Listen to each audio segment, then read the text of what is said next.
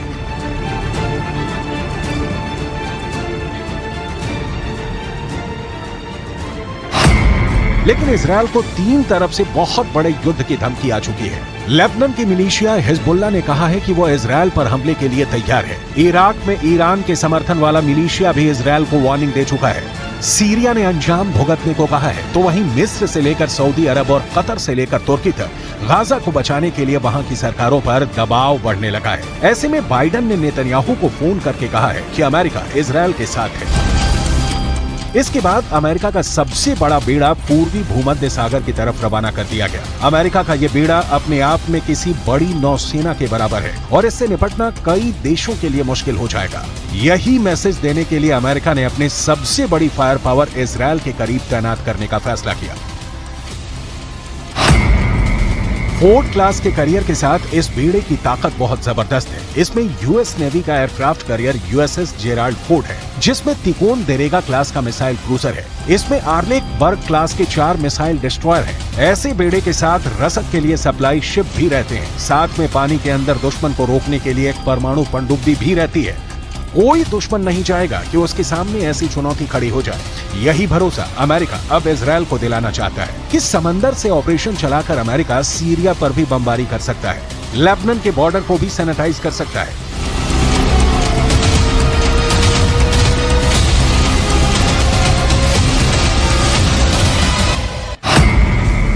इस वक्त ये कैरियर इजरायल के गाजा के पश्चिम में भूमध्य सागर में तैनात रहेगा और वहीं से ऑपरेशन चलाएगा। उसकी रेंज में लेबनान भी होगा, सीरिया भी होगा, तुर्की भी होगा और मिस्र के आसपास का इलाका भी होगा। यहीं से ये इजरायल के एयर स्पेस को सुरक्षित रखेगा और हमला भी कर सकता है। ये सब ऑपरेशन अमेरिका के फोर्ड क्लास का कैरियर और उसके बेड़े में मौजूद बड़े बड़े डिस्ट्रॉयर पूरा कर सकते हैं। ऐसा अमेरिका पहले इराक में कर चुका है, उसने अफगानिस्तान में करके दिखाया है और ईरान को भी वो लगातार धमकी देता रहा है। इजरायल के लिए भी जेराल्ड फोर्ड कैरियर को भेजना एक बड़ा युद्ध छेड़ सकता है।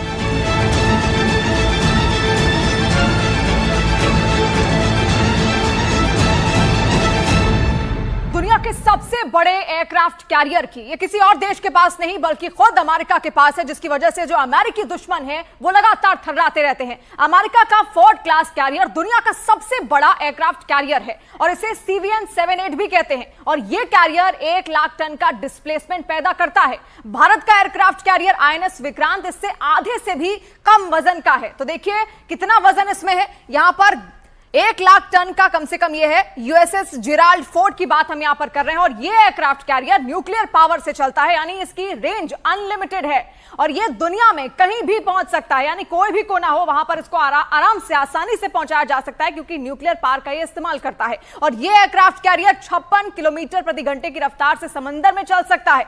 ये एक कैरियर की बहुत अच्छी रफ्तार कही जाएगी, बहुत बढ़िया रफ्तार मानी जाएगी, यानी कहीं पर भी ये 56 किलोमीटर प्रति घंटे की रफ्तार से आसानी से पहुंच सकता है। और इस कैरियर पर करीब 3000 नौसैनिक तैनात किए जा सकते हैं, यानी कि दुश्मनों के लिए भी ये एक बड़ा टारगेट बन सकता है। और इसकी अगर आगे की बात की जाए, जो टेक्नोलॉजी का इस्तेमाल इसमें किया जा रहा है, इस एयरक्राफ्ट कैरियर पर 90 विमान और हेलीकॉप्टर तैनात यहां पर किए जा सकते हैं, यानी कि जो सैनिक है उनको तो यहां पर तैनात किया ही जा सकता है। इसके अलावा 90 विमान और इसके अंदर हेलीकॉप्टर भी तैनात किए जा सकते हैं और इनमें 75 तो सिर्फ लड़ाकू विमान है। और अभी इस एयरक्राफ्ट कैरियर पर सुपर हॉर्नेट विमान तैनात है और इस पर से F-35 स्टेल्थ फाइटर भी ऑपरेट कर सकते हैं और उनको पूरी तरह तैनात करने की तैयारी की जा रही है। यानी आप समझ सकते हैं कि आखिर किस टेक्नोलॉजी से ये लैस है और कैसे सुपर हॉर्नेट और F-35 लड़ाकू विमान जो है वो भी इसके अंदर तैनात किए जा सकते हैं और साथ साथ इसकी रफ्तार भी कहीं ज्यादा है। अमेरिका ने इजराइल के आसपास यूरोप और बाकी ठिकानों के आसपास फाइटर जेट तैनाती बढ़ाने का फैसला किया है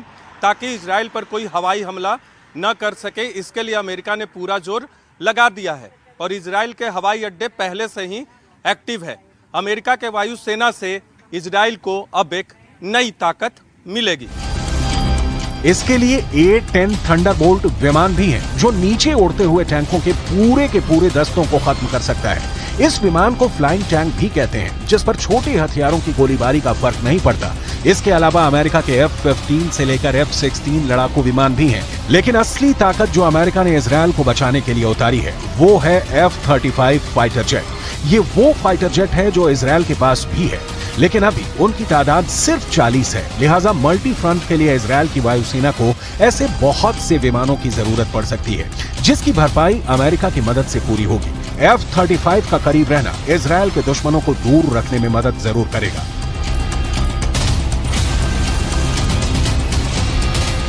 ये आपके सामने दुनिया का सबसे खतरनाक, सबसे डेंजरस फाइटर जेट F-35 है। ये 5th generation multi role combat aircraft भी है। इस एक लड़ाकू विमान की कीमत 1000 करोड़ रुपए के करीब है। ये अमेरिका का सबसे महंगा फाइटर प्लेन है। ये एक स्टेल्थ फाइटर जेट, जी हाँ, ये एक स्टेल्थ फाइटर जेट है, जिसका साफ तौर पर मतलब हुआ ये कि रेडार इसे ट्रैक नहीं कर पाएगा, जो रेडार की पकड़ में नहीं आएगा। और इसकी बॉडी पर एक खास किस्म की कोटिंग होती है जो कि रेडार तरंगों को एब्जॉर्ब कर लेता है, सोख लेता है। और इसके अलावा इस फाइटर जेट का रेडार, एवियोनिक्स और सभी सेंसर जो हैं वो बहुत मजबूत होते हैं और इसी वजह से ये दूर से खतरे को सेंस कर लेता है। लेकिन इसके अलावा इसकी क्या खासियत है? पायलट का हेलमेट भी बहुत खास होता है, जिसकी कीमत 3 करोड़ रुपए होती है। देखिए, ये कॉकपिट है और कॉकपिट में पायलट जब बैठता है तो एक खास तरह का हेलमेट लगाता है, जिस हेलमेट की कीमत 3 करोड़ रुपए के आसपास होती है। इजरायल ने गाजा पट्टी को तंदूर की भट्टी में बदल दिया है। इस वक्त भी गाजा पर स्ट्राइक हो रही है और अपनी टैंक आर्मी को आगे बढ़ाने से पहले इजरायल पूरी तरह हमास के बेस को खत्म करने में जुट गया। लेकिन सच ये भी है कि गाजा में बमबारी से आम लोगों की जान जा रही है, जिसमें बच्चों की तादाद बहुत ज्यादा है।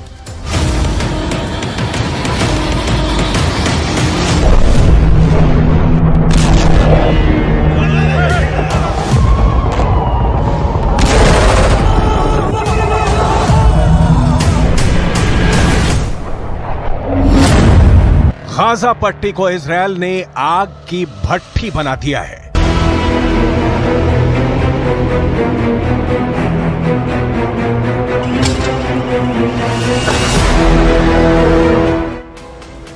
पिछले 48 घंटे से लगातार गाजा पट्टी पर इजरायल के लड़ाकू विमान बम बरसा रहे हैं।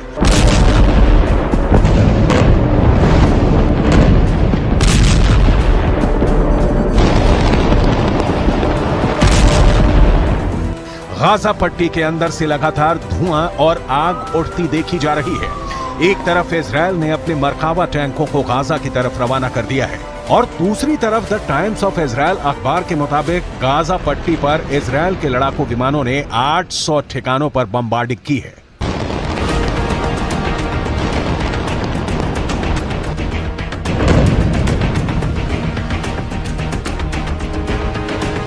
इन हमलों के बाद पूरी गाजा पट्टी के अंदर चीख पुकार मची हुई है। जो खबरें गाजा पट्टी के अंदर से आ रही हैं, वो दिल दहला देने वाली हैं। गाजा पट्टी से आए वीडियो ये दिखा रहे हैं कि वहां पर बड़े पैमाने पर लोग मारे जा रहे हैं। हमास की सरकार का दावा है कि गाजा पट्टी के अंदर बच्चों की मौत भी हो रही है। इस पूरे इलाके में जनाजे पर जनाजे निकल रहे हैं। लोगों के पास वक्त ही नहीं है सोचने का कि वो आखिर करें तो क्या करें, क्योंकि एक धमाका होता है, इमारत गिरती है और फिर भगदड़ के साथ ही रेस्क्यू ऑपरेशन शुरू हो जाता है और फिर जनाजे उठने लगते हैं। पूरे गाजा के अंदर इस वक्त यही मंजर नजर आ रहा है।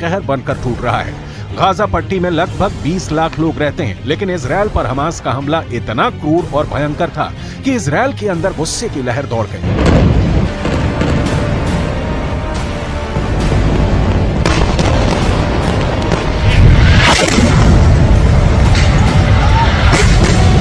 जिस तरह हमास ने हमला करके इजरायल के निहत्थे नागरिकों को भून डाला और महिलाओं, बुजुर्गों और इजरायल के सैनिकों को कैद कर गाजा पट्टी ले गए, अब इजरायल ने भी बेरहम हमला लेना शुरू कर दिया है। बेंयामिन नेतन्याहू खुद इस पूरे हमले का नेतृत्व कर रहे हैं। रविवार के दिन नेतन्याहू की 2 तस्वीरें सामने आई हैं, जिसमें यह नजर आया कि नेतन्याहू इजरायल की एयरफोर्स के दफ्तर के अंदर मौजूद हैं और गाजा पट्टी के अंदर हो रही बमबार्डिंग पर पूरी नजर और निगाह रखे हुए हैं। गाजा पट्टी के अंदर अब मानवाधिकारों का उल्लंघन बहुत बड़े पैमाने पर हो रहा है, लेकिन इजरायल डिफेंस फोर्स पहले ही ये कह चुकी है कि ये जंग हमास ने शुरू की है, इसलिए गाजा के अंदर गिर रही हर लाशों का जिम्मेदार हमास है।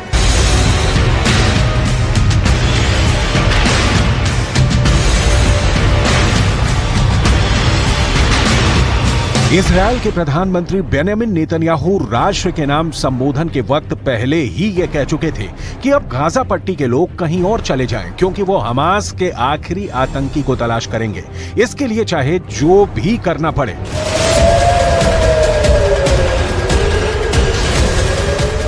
מה שקרה היום לא נראה בישראל, ואני אדאג שזה לא יקרה יותר. הממשלה כולה מתייצבת מאחורי ההחלטה הזאת. צה"ל יפעיל מיד את כל עוצמתו כדי להשמיד את יכולות חמאס.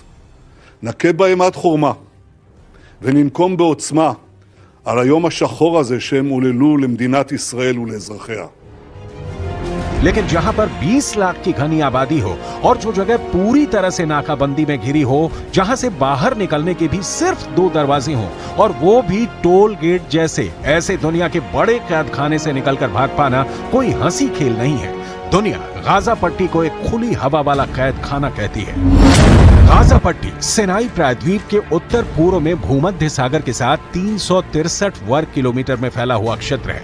गाजा पट्टी का वो बॉर्डर जो इजराइल से मिलता है, वो बार्ब वायर और इलेक्ट्रॉनिक सर्विलांस के जरिए सुरक्षित एक अभेद्य सीमा की तरह नजर आता है। गाजा से बाहर निकलने के लिए 2 गेट हैं। पहला गेट इजराइल की तरफ खुलता है और गाजा का दूसरा गेट इजिप्ट के सिनाई प्रायद्वीप की तरफ खुलता है, जहां पर इजराइल का नियंत्रण ज्यादा है और इजिप्ट का कम।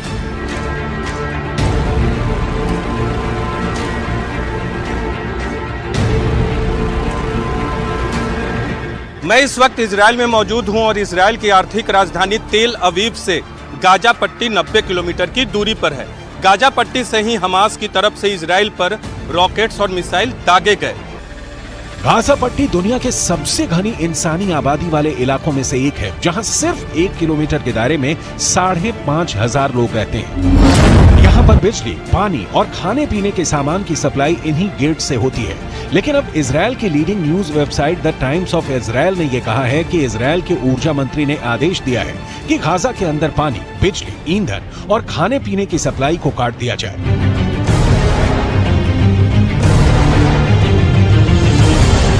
ऐसी स्थिति में यहां रहने वाले 20 लाख लोगों के लिए जीवन का बहुत संकट हो जाएगा।